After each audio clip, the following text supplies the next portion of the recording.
Fantastic. How are you? I'm well, man. How about yourself? I'm good. It's been a while, my friend. Yeah, it has. You were one of the first people I think I bumped into when I joined the SE server, and yeah, definitely it was a positive and informative component of the community, I think, when I first joined. So it's great to do this with you. It is. It's fun. Awesome, man. So yeah, like as with my previous interviews, basically this is just a chat about, like, I guess your journey to street epistemology and like what made you interested in it, and how did you discover it, I guess? I think I discovered it. Was it through the AXP show? I can't quite remember, but I found a link through one of those videos, whether it was a YouTube video from Anthony Magnabosco. My bird is going to be annoying. It's okay, man. Adds a little something to the background, I like. Yeah, cool. So yeah, I linked in and just enjoyed chatting on there, and I found it very interesting and fun. And then when I learned it, I was like, oh, this is a great way to talk to people. Yeah. Gotcha. AXP is the atheist experience, right? Yes, yeah. And I think I found that. I think I saw Anthony's YouTube show videos prior. Anyway, it was YouTube. Thanks to YouTube, I found Discord. Gotcha. No worries. And so, what led you to the atheist experience show? What inspired you to be watching that? I think I was just scrolling through YouTube and I found it, and I was like, oh wow, people are doing this online. That's pretty cool. And then, like challenging belief is pretty cool. So yeah, that's cool. So you had an interest in challenging belief prior to you finding this, and I didn't. Yeah, challenging belief. I wouldn't say I had an interest in challenging people's beliefs. Let me get that darn bird. He's going to annoy me. He's going out the window. He just wants attention. You know, birds are like, there's Wiley. Hey. There you go. Here, maybe it'll be cool. The views of this video just shot up through the roof already. That'll just make that the thumbnail. It'll be good.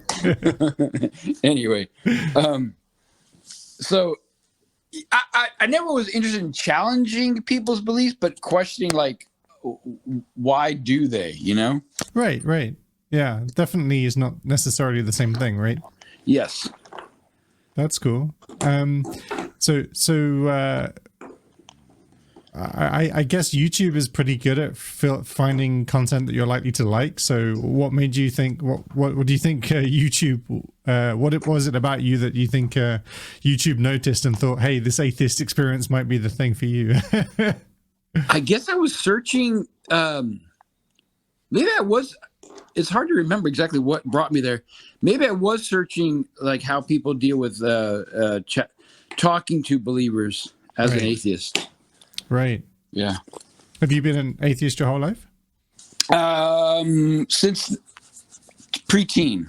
Gotcha. And I pretended to appease my mom that I still was a believer because it really upset her.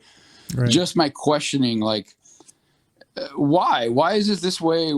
This story doesn't make sense. And why do we believe in a God? And well, it just is because, my parents did it and I do it. And so we're just going to keep doing it. It's one of those things, Gotcha. So and I even went to a Catholic school for 2 years. So, wow.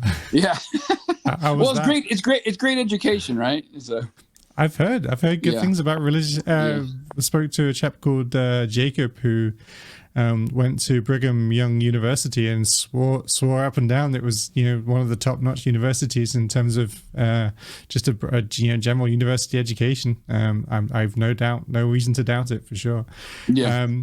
So what, 10, 11, 12, you decided that this wasn't a really... I didn't believe, however, I just played along. I would go, my mom was Roman Catholic, my dad was Greek Orthodox.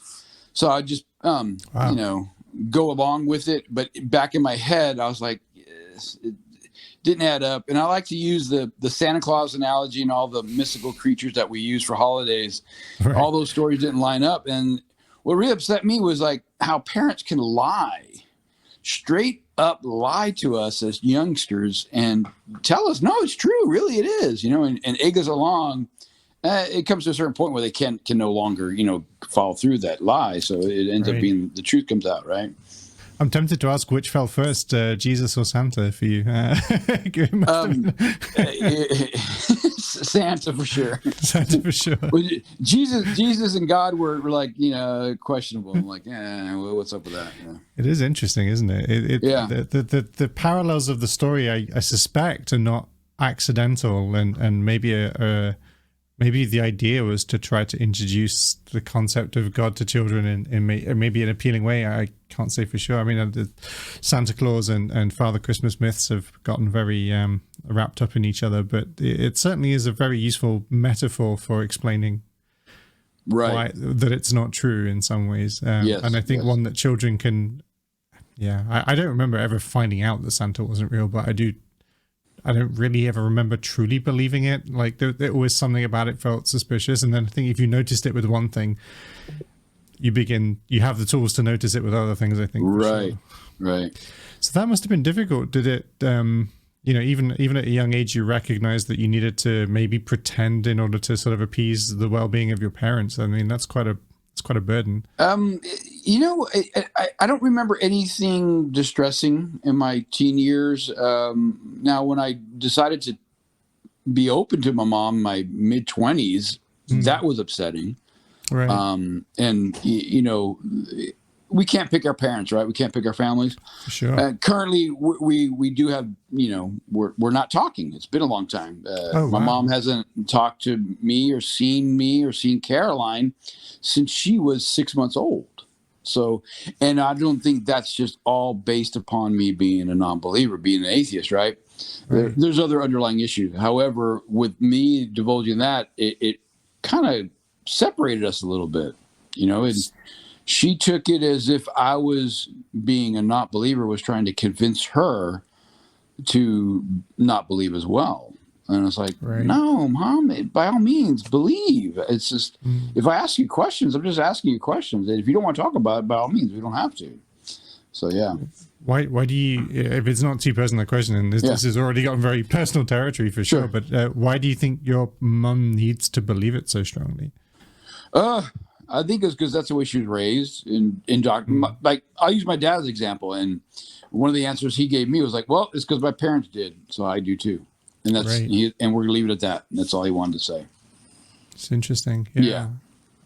I know there are lots of people that have had similar stories, right? Little parents, that would be true for you, right? That your parents believed it, right? And so clearly the journey that's clearly not sufficient prior conditions for somebody to believe it their whole life. And so, I guess there must be something else to it that makes people want to hold on to it more strongly, I guess.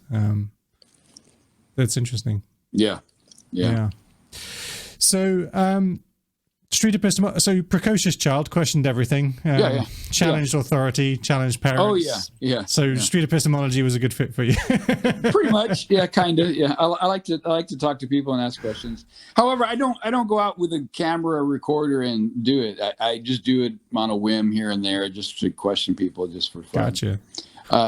Maybe at some point in the future, I may do a talk in the park, or here in San Antonio, we got a really cool thing called the River Walk, and there's areas along there you can hang out. So maybe I'll do it there. It might be cool. That's cool. Yeah, definitely.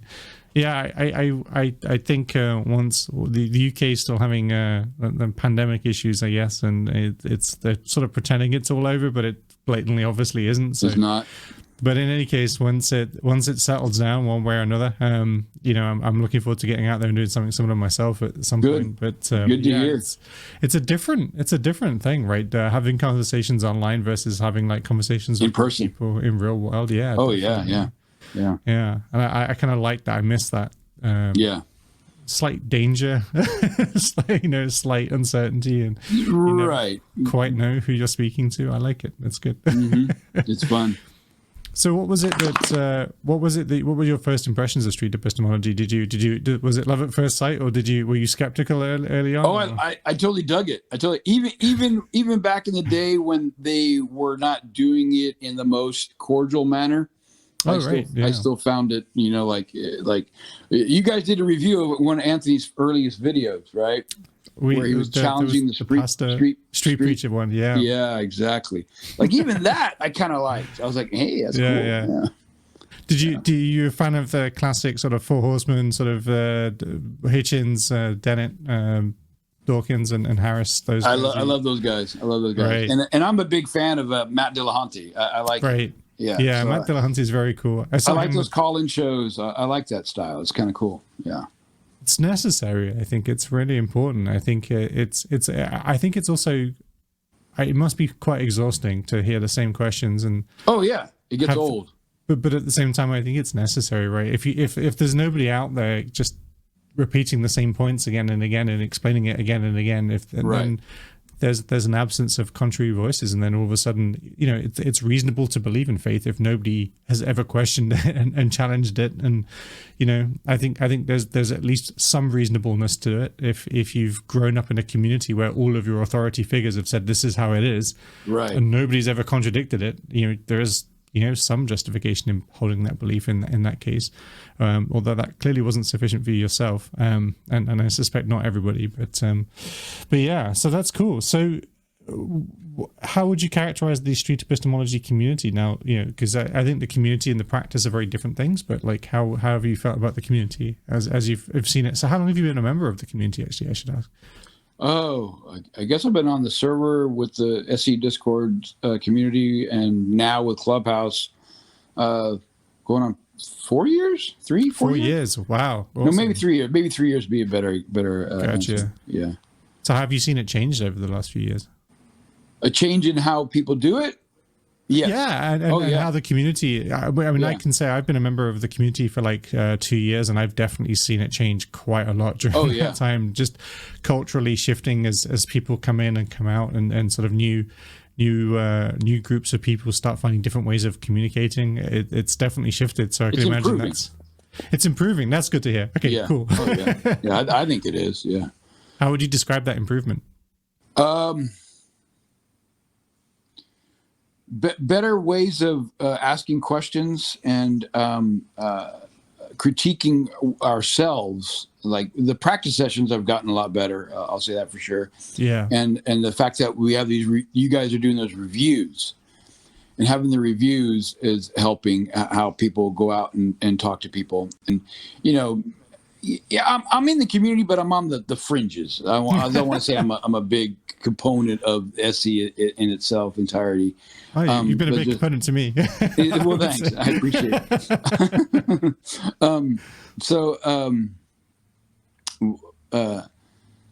Just the way they're being able to talk to people and not kind of raise the hackle, so to speak. They're getting better at that. And the fact that I don't know how far the development course is going. The fact that it's going to be implemented in an academic setting, that's a big sign of moving forward. Yeah, the course is on the way. I think that's they've been working super hard at getting that through and over the line, and I think it's going to be certainly going to be a living document and something to evolve, but certainly a massive achievement in terms of like a group effort to bring something like that into existence. And the care and attention they're taking over it must be very difficult, because this is the first step in really codifying the nature of what street epistemology is and the nature of its various practices and components and things. And I think it's a really impressive endeavor. So, and one of the things that seems very apparent to me in terms of the nature of the community was that I found joining Discord early on, it was a lot of what I would just describe as sensible, level-headed people. To which I would definitely include your good self in that pantheon. And there was just a nice sort of atmosphere of people not genuinely curious. And we would sort of occasionally get younger people, especially, joining the community, who were a little bit feisty, looking for a fight, expecting it to be a debate and an angry thing. And everybody would just be really calm and passive, and nobody would rise to the sort of the aggression and the tone. And I really remember those days very clearly, and being really just impressed how difficult it was for people to maintain a bad attitude in the face of a community of people determined to be polite and civil. Like it was really interesting to watch that in real time.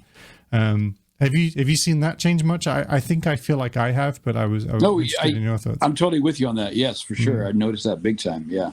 Yeah, it's been a lot of fun. Have there been any particularly memorable SE conversations or thoughts that have changed your views or like altered your way of seeing things? Was a interlocutor. I was having a question. I had a claim, and someone on Discord actually helped me realize that it wasn't necessarily the case. And I enjoyed doing it. It was Liberty. He did a great job in going over a topic with me, and it helped me understand it. And him talking to me was a good guidance in me becoming better at using SE in conversations as well. Right. So, yeah. Well, can I ask what the topic was? It was actually the Rittenhouse case. And Rittenhouse case. I was Kyle Rittenhouse shot and killed two people during the Black Lives Matter protests and the George Floyd incident and all that stuff. And all right, he came across. He joined the protest to be a medic, but he was walking around with an AR-15 a semi-automatic rifle. Oh, yeah. And he got into an altercation and he shot somebody. The altercation rose to the level that he needed to shoot him in self-defense. So my thing with I was like, well, he convinced me it was self-defense in that instance because of the situation that had risen to that level. However, my challenge was, he put himself in a dangerous situation. So I was challenging the fact that you put yourself in a dangerous situation, the self-defense thing, but it turned out, I can't remember the conversation exactly, but he made me think. And so I that's cool. Swayed my position. Yeah, I think it's interesting because I like that, especially because one of the things that too often is the case is that the examples of SE are usually anti-theism and theist versus anti-theist or atheist, and if that optic is really unhelpful, I think, because it's almost more important, I would say, in these kind of pressing. I don't know if it's more important, but certainly equally important when we're talking about sort of pressing political issues and issues that are very prescient in the current climate, because these are the religion is a long-term conversation that's been going on for thousands of years, right? And always go on, and always will be going on, no doubt. But there are these like immediate things that we need to square, like we need to find a way of handling and sort of responding to, and we all form opinions based on small amounts of information. Or limited amounts of information, and we bring our limited perspectives to bear on those things, and just being able to talk it through with somebody else, and know that person's not necessarily trying to get you to believe what they believe, but just encouraging you to think about it, I think is just a great use of SE. Oh yeah, exactly. Yeah. One of the things I've heard from a lot of people, they still, that's why I brought it up in a practice session yesterday, and I think I popped in and out of the SE Collins show that you were on with Reed and the other Nate. Yeah. Did you guys get many call-ins or?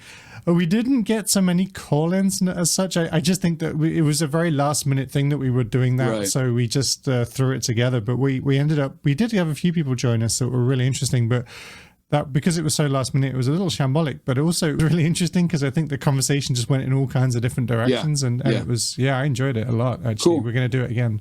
Yeah, I had typed something in about, I'd like to hear, and I think maybe you guys did touch on it, because the premise that a lot of people still currently think SE is a dishonest mechanism for conversation. Right. And it's from talking to people, they think in the way of that first book that Peter Boghossian wrote, and the title is so triggering. And that title is not what he really wanted, from what I understand. It was what the publisher wanted, How to Create Atheists, I believe, right? A manual for creating atheists. Yeah, manual for creating atheists, thank you. They're wanting to use that against SE and say that that's what we're wanting to do, is convince everybody to be an atheist. And that's not the case. So. Yeah, it's difficult. Well, there's also a no true Scotsman problem, and this is something, like I've been talking to Anthony and Reed about this, and the SEI guys, and just I think there has been for quite a while a real problem of like definition, like what is SE? Mm-hmm. When do we say somebody has been doing SE, and when do we say that they haven't been doing SE? And I think that's part of it. And part of the reason that that's a part of the problem is because some people's definition of SE would be something like evangelizing for atheism or evangelizing for anything, right? It's a tool that you can use to get somebody to believe what you believe. Like, there are people, I think, within the community that would believe that SE is something like that.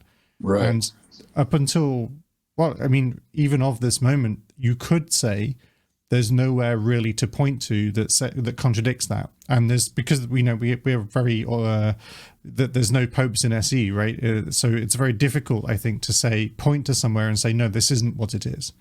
The only things you'd point to would be something like a manual for creating atheists and how to have impossible conversations. But there are problems with those books, and it's not just the title. And we've spoken about this a few times. You know, there's a very specific tone in a manual for creating atheists that's definitely in the text. It's not just in the title. And I think that creates a problem for what SE is now. And I also would suggest that because nobody can say that anybody is particularly wrong about what they're claiming to SE to be, it gives the critics of SE an awful lot of room to point to, you know, and it also makes it hard to defend SE because it's, you know, I can't say to somebody who says, oh, well, SE is not evangelizing for a position, and then they'll say, well, but look at this person who's doing street epistemology, and that's what they're doing. And I can, you know, how can you say that they're doing it wrong? And I can't. So now we're stuck. You know, we have to take ownership of that. And so I've come to think about this as a definitional problem. But before I continue to dominate this conversation, what's your definition of SE? How would you define it? It's a tough question, I understand, but well, yeah, I think I make it as simple as possible by saying it's just a way of finding out how and not necessarily, well, why too, how and why someone holds something to be true. And David from Sound Epistemology is doing something really fun and entertaining, asking people with the use of SE without knowing the claim and also now without knowing the reason. Yeah. So he's truly getting to the heart of how they're like, I love this idea. Yeah, I love this idea because it takes away in theory anyway, it takes away the bias. It takes away a big component of the bias. One of the important things about SE, I think that most people miss, and can be missed by the street epistemologist, is the fact that you ask your interlocutor what do they want the claim to be. They choose, essentially. Right. Part of the problem is, though, that when they don't answer, even I would likely say, you know, hey, we know common topics will include things like religion, ghosts, flat earth, you know, conspiracy ideas, you know, and by doing that, we're opening ourselves up to that accusation of leading the witness, like trying to get them into a religion conversation as if that's the objective. I genuinely don't believe it is the objective, and it certainly isn't with me, but I'm likely to say that because those tend to be the common conversations. But I think I love what David's doing with sound epistemology. I love the idea of it. I'm really not sure how effective it is, but I think there's really something in the intention for sure to not even have the bias of being unaware of what the claim is. And I think that suggests the idea of what SE should be, right? It should be entirely claim agnostic. Exactly. It shouldn't care. And I think that's super important. Do you feel like SE is purely about you understanding what your interlocutor's thinking or your conversation partner's thinking? Or do you feel like there's something else to it as well? Is it just about your understanding of what they think? If you learn everything there is to learn about their view and how they came to it, is that sufficient in your view for meeting what street epistemology is trying to do? Good question. I think there could be more to it. Maybe I'm not quite understanding like exactly where you're going. I feel as though both people can learn. Like I've learned something about a topic just talking to somebody about something and how they got there and why they hold it to be true. And in the case that is something that could be held to be true, they had good reasons, good pathway to getting there, and it was a valid claim, right? So I learned something. I think in that regard, yeah. As far as like, is there something more? Are you asking? Is there something more you learned from the person, or? No, well, I mean, maybe, but I think to me, my personal view is it's about encouraging the other person to think about their reasons, not just for me to discover what they are, but to actually encourage the other person to take a moment and reflect on them. And I think that's, to me, a huge part of SE. Like, it almost doesn't matter if I understand it, I would say. Oh, okay, yeah. I feel like it's really important for them to take that time to just think about it. And I really like that idea, because I think regardless of what the claim is, regardless of what it is, like just taking a moment to just do a little personal audit, of what you think about and why you think about it is so useful. Because like, I know I act on ideas that I have that on later reflection, like looking back, I realized like that was totally not valid. Like, I was doing something just because you've been doing it. Yeah, totally. Or just emotionally, or so when someone stops you, like, "Hey, why are you doing that?" And you're like, "Well, thanks. I really don't know why, but it works." Yeah, exactly. Yeah. We spend a lot of time. I think there's a problem, and we touched on this yesterday. I think, and it's something I'm mentioning more and more at the moment, which is this idea that we see agreement as agreeable. As in, you agreeing with whatever I'm saying is a good way for you to be friendly and courteous and kind to me and show support and do all these positive things. So you disagreeing with me is like the negation of that. So you're now withholding your support. You're challenging me. You're undermining my confidence, maybe. So we see challenging somebody else's thinking as almost entirely negative, like in general day-to-day discourse. And that's a really concerning thing. I think that can't be right. Like, if I really care about you, I will challenge your assumption that leaving for work by your second-story bedroom window is a good idea, right? I will challenge your. I'm not going to agree with you on the base. If I thought very little of you, I might just nod and smile and wave as you plummet to your. But I think it's important to change this narrative around, like, just because I'm asking questions about what you're thinking, and this is kind of, I guess, correlates with your mum, right? Like what you're talking about with your mum, right? Just because I'm asking questions doesn't mean I'm trying to stop you believing what you believe necessarily. I'm just trying to understand, and I'm just trying to ask you like why it is, and I think that's really important. Oh yes, yeah. And I like SE for that, for sure. So what do you think? What do you think the future of SE holds? Do you feel like it's do you feel like it's growing? Do you feel like it's has it reached? Does it need to change? And if so, how would you change it? I guess I think it's going to be something that's always going to be changing. Or there's always going to be some kind of learning process, improving on it. I do think it's growing. I think more people are being exposed to it and liking the line of questionings and how to talk to people without raising the hackles and challenging and keeping our bias out of something as humanly possible.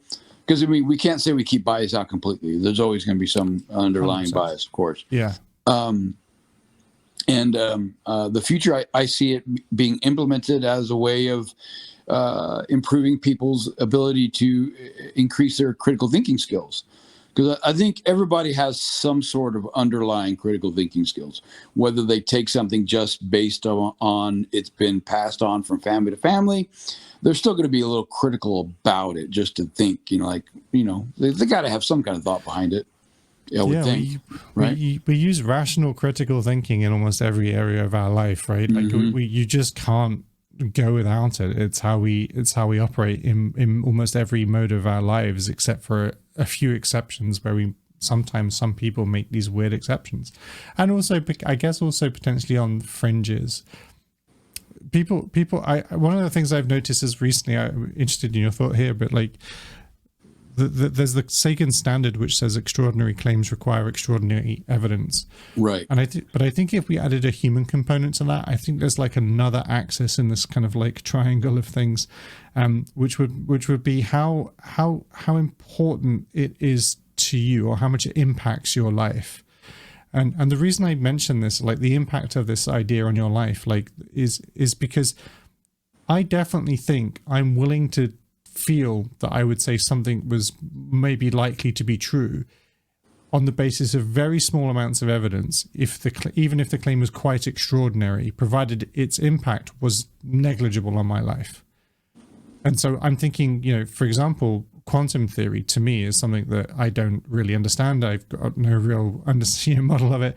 People make claims about how quantum particles move around in this kind of quantum teleportation, kind of observable probability spaces. None of it makes any sense to me, and I'm sure as hell not going to be able to understand the research that supports it or conduct the experiments myself to observe those unobservable patterns myself. So you could say, in terms of the evidence I'm aware of, like, it's just anecdotal evidence from science communicators, right, that tells me this stuff. I'm not reading the research papers. Right. I'm taking it on faith, if you will, that those papers exist. So that's a very small amount of evidence, really, to me personally. And it's quite an extraordinary claim, right? We're talking about things literally teleporting in reality, and that being that's a massively extraordinary claim. Yes. But ultimately, it doesn't really matter to me. It's not I'm not having to throw out my other worldviews. It doesn't conflict with anything that I hold in higher regard. It's not going to change what I do tomorrow. So I think, to me, the personal importance component, I think, has a big factor, I think, in people's belief systems. And I think, it's important to notice that, I think, because there are claims that I think, even on poor evidence and with extraordinary claims, are also massively impactful to people. And those are the ones I think we want to challenge, because like, hey, you probably, but also maybe the hardest to step away from as well. yes, because they're convinced without this, they're going to live a different life, right? Right. Yeah, and that's scary, and I get that. Like, empathy is something that I think is not absent from the SE community, but I think there's a sense of, there can be a sense of, like, it's all about challenging the epistemology and having the conversation. It's not maybe as much as it should be about thinking about the psychology and well-being and empathizing with the person who's holding these ideas. And I think it's difficult to codify that empathy. And I think everybody approaches it differently, but I think it's an important component because, as I've said many times now, we could be the person on the other side of the conversation in a heartbeat. Like, our situation and circumstance is different. Exactly.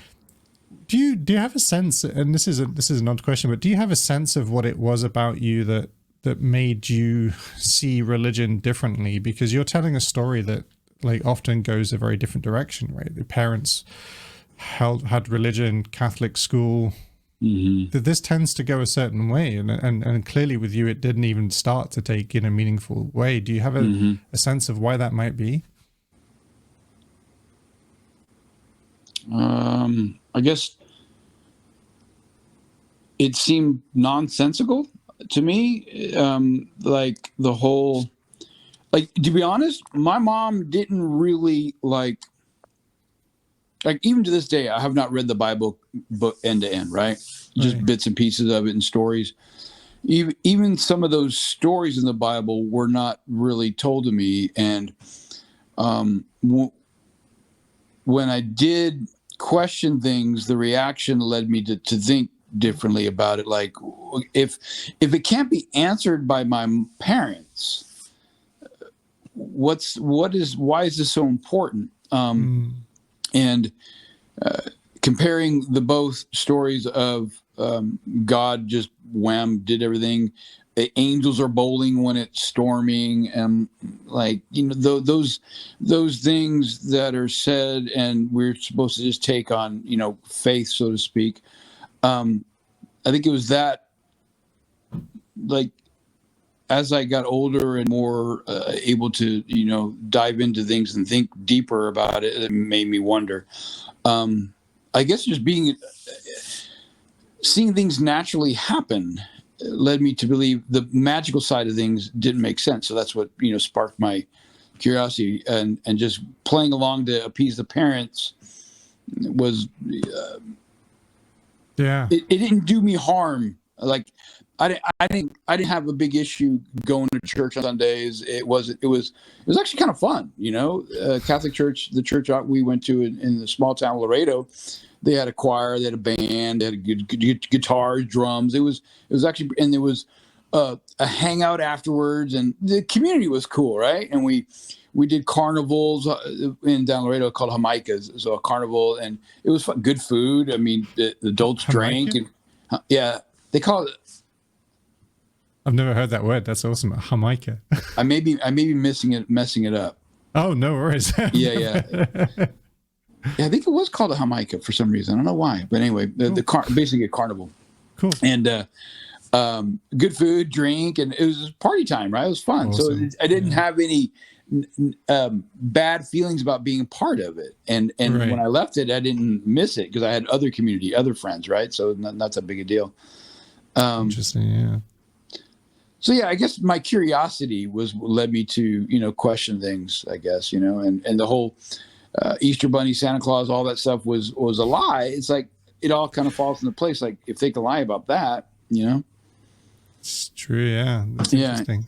And I didn't see with or without God how my life would change. I'm still going to be who I am. I had no desire of like, okay, now God doesn't exist.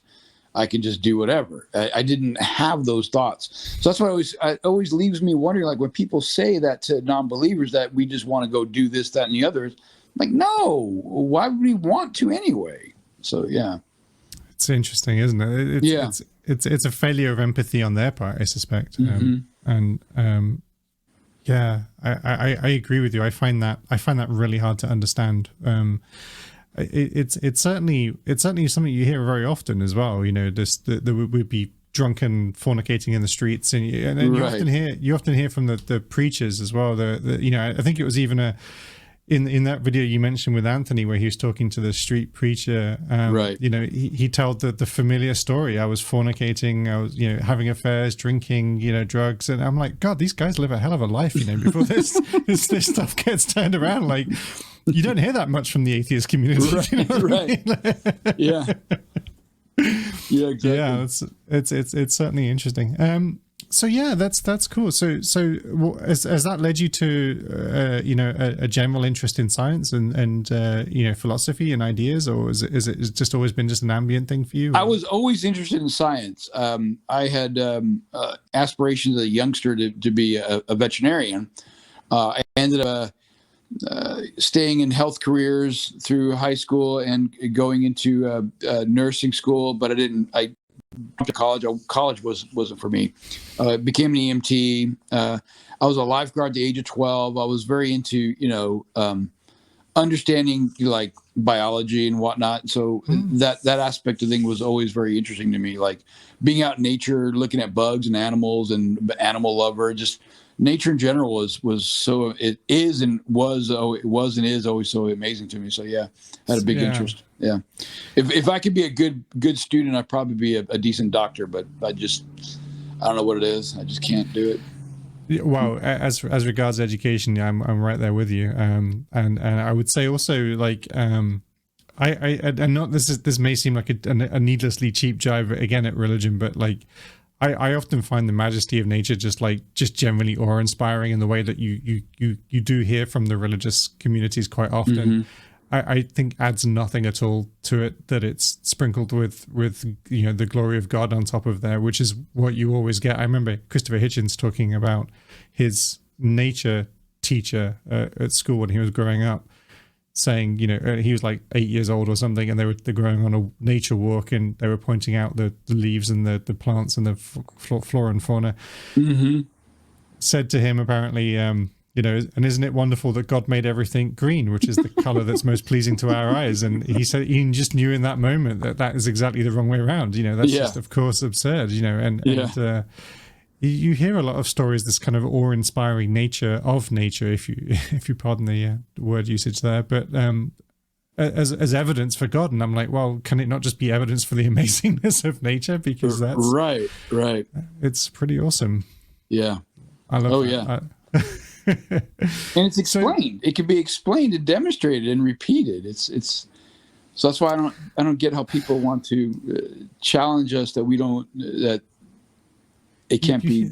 Demonstrated. Yeah, they want to see. They want you to put a mouse in a box and then pull out a dinosaur. That's what they want to see. They want a different variety of evolution as well too. Yeah, it just makes no sense, and yet, but again, I think this is one of those spaces where I think human level intuitions, which are designed to operate on a human lifespan, right? We consider 100 years like a very long time. We consider 10 years to be a significant length of time, right? And when you're talking about 14 billion years of the Earth existing and evolution getting its socks off, we just can't conceive of that much time. Human beings have got no real grasp of it. You might as well. They say that if you stretch your arm fully out, the entirety of human existence. So if the length of your arm was all of time, the entire human race would be erased by just a brief stroke of the nail file against the end of your nail. That would be the entire amount of time that we've been on the planet compared to the length of your entire arm. Exactly. Yeah. And I just think it's a great metaphor for trying to understand it, but I think realistically it just means we can't comprehend the amounts of time. And if we did, I think we would be more able to understand things like processes like evolution, which quite happily take their time and do their thing slowly over. Oh yeah, exactly. and it's not just sort of cover it with a sheet and look, this monkey's turned into a human. That's what happened. It's just sadly not. Anyway, yes, it's true. So being in America, I'm quite lucky living in England. Okay. For many reasons, I think, but religion is definitely not a factor that I consider very often in England. It's certainly not absent from England, but growing up, it wasn't a particularly significant thing. But that isn't the state of the States, if you pardon the pun. And I'm wondering what your thoughts are on like how America has changed in relationship to religion over the years. I think they're not keeping it out of the policies in the States is what the problem is. Yeah. Like this whole abortion bill in Texas, it's now spreading to Idaho as well. So it's going to just follow suit that many other states are going to do the same thing too. And it seems obvious that it's based on religious beliefs that life starts at conception, and it's not morally correct to end a life when they hinge on certain words. And I think the mistake of those who are explaining the development process of a fetus, they need to be more clear and succinct in saying it's a potential human life. It's not, there is a stage in the development when that, so making it, I don't know, I don't want to get on an abortion tangent, but I think it's evident that religion is going to be an influence in these stages and lawmaking processes, and we need to work at it better, I think. And that's why I'm a big fan of what's going on in the atheist AXP community, where they're trying to make a big move for a separation of church and state and church kind of thing, and keep it going. So yeah. Yeah, I couldn't agree more. Whatever the situation is with abortion, it isn't simple, and it can't be just dictated from some religious perspective or just emotional reaction from a third party. Like the complexity, emotional and personal complexity of that situation is incredibly complicated, and I just feel like it's absurd in many ways. The where, not that discourse isn't happening, because I think all things should be talked about, and I think that's important, but where the conversation is happening and the things that are deemed to be important and relevant to that conversation is frankly depressing. I think separation of church and state is exactly right, and it's alarming that in today's day and age, and frankly, especially in America, you're seeing, if anything, that grip not loosening for sure. Did you have? I had a sense when I was growing up that religion was going to be something that fell by the wayside, and it felt like that was going to happen. But and I think to a certain extent in England, it probably has. It's sort of not been a particularly strong force in the day-to-day lives of most British people. Did you have the same sense of that in the States, and have you seen things get worse, or is it just a continuation of the same old behaviors? I think it's a continuation of the same kind of religious beliefs. However, there may be not forming other kind of communities that are what maybe want to say spiritual, but not in a community of, say, Baptist or Catholic or whatever, making their own kind of sects, I guess you can say. Like unity churches are like other non-denominational organizations are popping up. They're believing in they're being deists, not necessarily. Well, isn't theism and deism the same? But just deism just means that God, although God started a conscious sort of God-like figure started it all, he never got involved. Anymore. Right. He doesn't answer prayers. That kind of there's the way I feel as though there's such an ingrained desire to believe in a God that it's going to be passed on. It's going to take a bit. However, it's highly likely there's always going to be some sort of group of people that are going to want to believe in a God kind of thing. And letting people have that, that's fine. Letting it be a part of society's rule-making process, not fine. And whether you call groups of people who are non-believers getting together, call that a religious group, if people want to call that's fine. We're going to redefine what religion really is, and I think that's what's kind of happening now, right? Isn't the name, the definition for religion being changed? It doesn't require a belief in a higher power anymore. Yeah, there's been a few changes as a result of like humanism, for example, being seen as a religious organization, right. and I think these kinds of chipping away, if you like, at what the definition of what's allowed under the definition of religion, so that the rights afforded to religion are no longer quite so specialized, and because frankly, there are things that you can do under the banner of religion that under no other circumstances would be permitted. I can't imagine somebody, for example, willfully withholding a life-saving blood transfusion from their child, right, would be permitted under any other circumstances other than religious. Like it's just nonsensical. And yet, this is the kind of thing that goes on. And so I think, part of the way that gets addressed is by broadening that definition and then saying, well, look, it can't be one rule for you and another rule for them. We all need to be operating under the same rule set, I think. I think that's really important. Big fan of Christopher Hitchens again, building up Jefferson's Wall and all that good stuff. I also, there was echoes of what you were saying there as well. I remember Dawkins and Hitchens had an argument, and it basically boiled down to Dawkins said, there was the last believer on the planet, and you just needed to convince him it wasn't true, and then it would all be gone, which I don't think is true. I think we would reinvent it.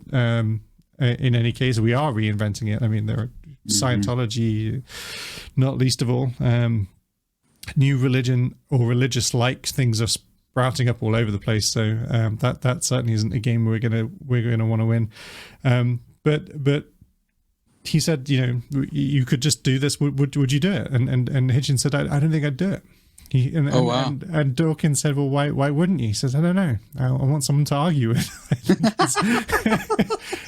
That's a good point. But it is a good point. And I also think it's necessary to have the argument. I think he's right. I understand where he's coming from here. Like, I think that it's not that people hold different views that's a problem. It's that those views are directly contradicting sometimes the well-being of the majority, or at least everybody else in any case, regardless of whether they hold those views. And I think that's the sort of thing that we need somewhere to be able to stand and say, hey, this isn't okay, right?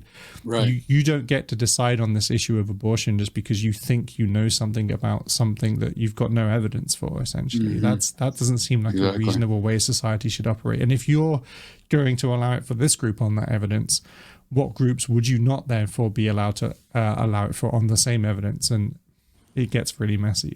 So back to like the believers that hold they don't want a blood transfusion. Jehovah's Witnesses. They are allowing someone to die, a viable life. They're allowing that individual to die based on religious beliefs.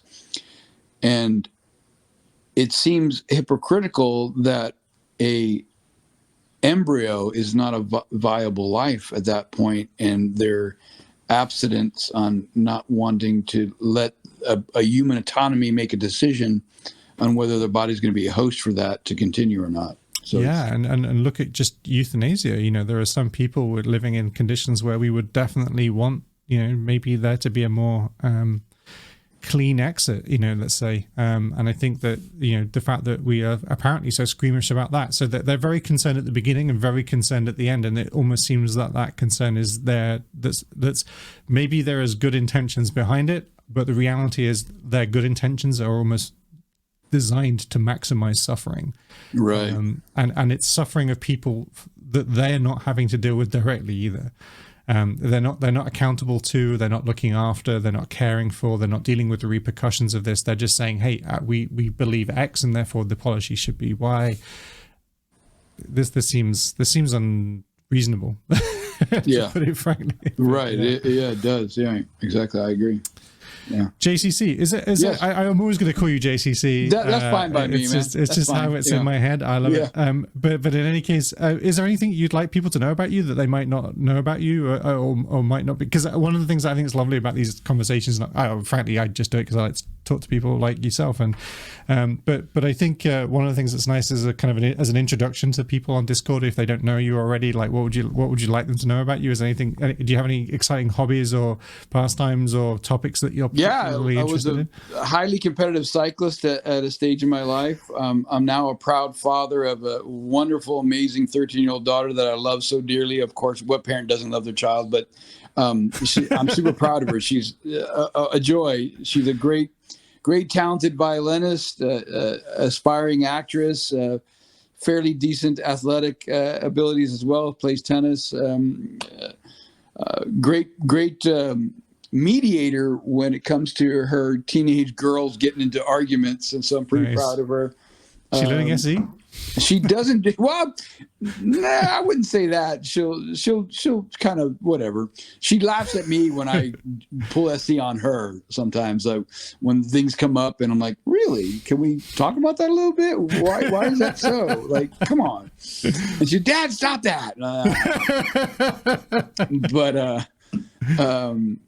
I'm an open book. Anybody have a question for me, reach out and ask me. I have no problem. And yeah, I get triggered like any other human being as well. So we have our tipping points, right? Lover of animals. I got my critter all dogs hanging out on the couch with me here. Is he literally there with a pillow over his head? Is he buries himself in the couch, especially after when I ignore him. Oh God, he's going on about religion again. Oh God. Currently practicing massage therapy, loving that. Right. Just I kind of skate through life basically. I love it. So there we are. I think that there are people that do that, and then there are people that only pretend not to do that. I think everybody's making it up as we go along, right? Yeah, exactly. Excuse me, JCC. Oh, honestly, this has been lovely. I've really enjoyed the conversation. If anybody hasn't spoken to you that's watching this, reach out, have a chat. Lovely guy. And honestly, thank you so much for making my journey through. I think it's people like yourself and a handful of others that really made me feel like, okay, this isn't just like an online forum full of people behaving like assholes. There are some level-headed people here, and exactly. I really appreciate that. Yeah, exactly. So thanks for making my journey better. And yes, cool. I'm sure we'll speak again. Of course. Thank you so much. I enjoyed it. Take care. Bye-bye. You too. Bye-bye.